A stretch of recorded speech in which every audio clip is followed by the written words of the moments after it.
Vamos cantar, vamos aprender. As cores das frutas vão nos surpreender. Amarelo, verde, vermelho e azul. Nas cores das frutas, há um sabor especial. Maçã vermelhinha, tão bonita de olhar. Ela é vermelha como um lindo luar. Seu sabor é doce, é uma delícia provar. A maçã é vermelha, vamos todos provar. Vamos cantar, vamos aprender. As cores das frutas vão nos surpreender. Amarelo, verde, vermelho e azul. Nas cores das frutas, há um sabor especial. Banana amarelinha, fruta tropical. É amarela como o sol no quintal. Pode ser em pedaços ou batida em leite. A banana amarela é especial.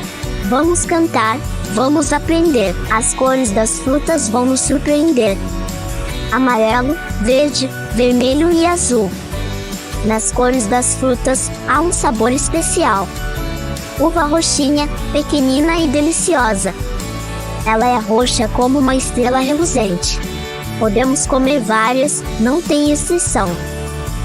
Uva roxinha é pura diversão. Vamos cantar, vamos aprender. As cores das frutas vão nos surpreender. Amarelo, verde, vermelho e azul. Nas cores das frutas, há um sabor especial. Laranja alaranjada, cheia de vitamina C. Ela é laranja como um lindo amanhecer. Descasque com cuidado, quanto mais laranjada, mais fácil é.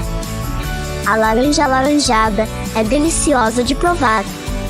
Vamos cantar, vamos aprender.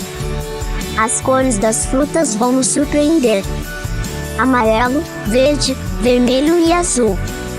Nas cores das frutas, há um sabor especial. Aprendemos as cores com as frutas. É uma lição bem legal. Vamos aprender e saborear como arco-íris no quintal.